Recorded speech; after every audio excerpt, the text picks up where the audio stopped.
एक साधारण दिन, तर त्यही दिन कहाली लाग्दो बन्यो। केही सेकेन्डमा सब थोक बदलियो, रुखको पात हल्लिए जस्तै जमिन हल्लियो, समुद्रले आफ्नो रौद्र रूप लियो र संसार स्तब्ध बन्यो। यो घटना हो मार्च 11 2011 जापानको। March 2011. 8.9 magnitude. It was the fifth largest earthquake in history. Japan suffers a huge earthquake, triggering a massive tsunami.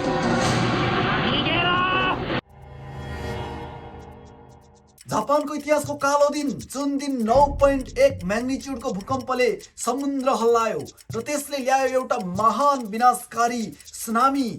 आज हामी सम्झिरहेका छौँ त्यो त्रासदी दिन, जुन केवल एक देशको होइन, सम्पूर्ण मानवताको कहानी बन्यो। मार्च 11 2011 अपराह्न 2:46 बजे सेन्दाई सहरबाट 130 किलोमिटर पूर्वमा पर्ने प्रशान्त महासागरको समुद्र सतहबाट 24 किलोमिटर गहिराईमा मेगा थ्रस्ट प्रकारको शक्तिशाली भूकम्प, जुन प्रशान्त प्लेट र उत्तर अमेरिकी प्लेटको बीच क्षेत्रमा उत्पन्न भएको थियो। प्रशान्त प्लेट र उत्तर अमेरिकी प्लेट तल सर्दै गर्दा सञ्चित ऊर्जा अचानक मुक्त हुन्छ र शक्तिशाली भूकम्पमा परिणत हुन्छ।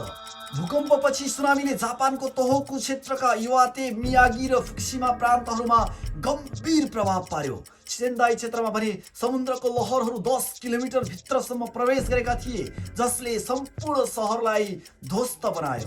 मियाको सहरमा भने सुनामीको लहरको उचाइ 40 मिटर यानि कि 133 फिटसम्म पुगेको थियो, जुन जापानको इतिहासको सबैभन्दा उच्च थियो। भूकम्पपछि करिब 30 मिनेट भित्रै सुनामीको लहरहरू तटीय क्षेत्रमा आइपुगेका थिए र यसले असंख्य भौतिक, मानवीय र आर्थिक क्षति भएको थियो। नेसनल पुलिस एजेन्सीका अनुसार सुनामी र भूकम्पका कारण 15,879 जनाको मृत्यु भएको थियो। 2,529 जना मानिसहरू बेपत्ता भएका थिए भने करिब 6,157 जना घाइते भएका थिए। सुनामी र भूकम्पका कारण करिब 1,29,225 घरहरू पूर्ण रूपमा ध्वस्त भएका थिए र 2,54,204 घरहरू आंशिक रूपमा क्षतिग्रस्त भएका थिए। करिब 3,50,000 मानिसहरू विस्थापित भएका थिए, जसले आपतकालीन आश्रयहरूमा पस्नु परेको थियो।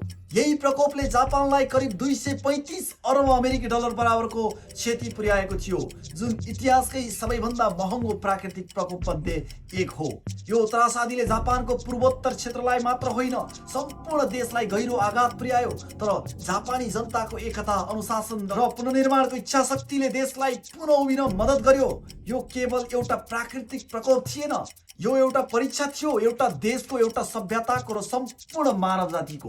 जुन क्षणमा संसारले आँखा झिम्क्यायो, जापानले आफ्नो आँखा खोल्यो। माटो भत्किएको थियो, तर मनोबल भने टुटेको थिएन। समुद्रको लहरले घरहरू बगायो, तर जापानी जनताको हिम्मत भने अझै अडिग रह्यो।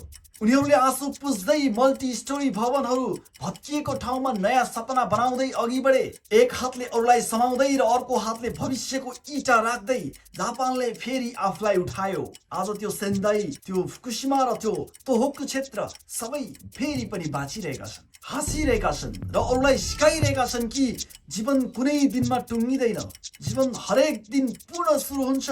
यो केवल जापानको कथा होइन, यो कथा हो आशाको, मेहनतको र एकताको, यो आत्मबलको, जसले संसारलाई देखायो कि जब मानिसहरू एकजुट हुन्छन् तब कुनै पनि विनाश सधैँका लागि विनाश रहँदैन।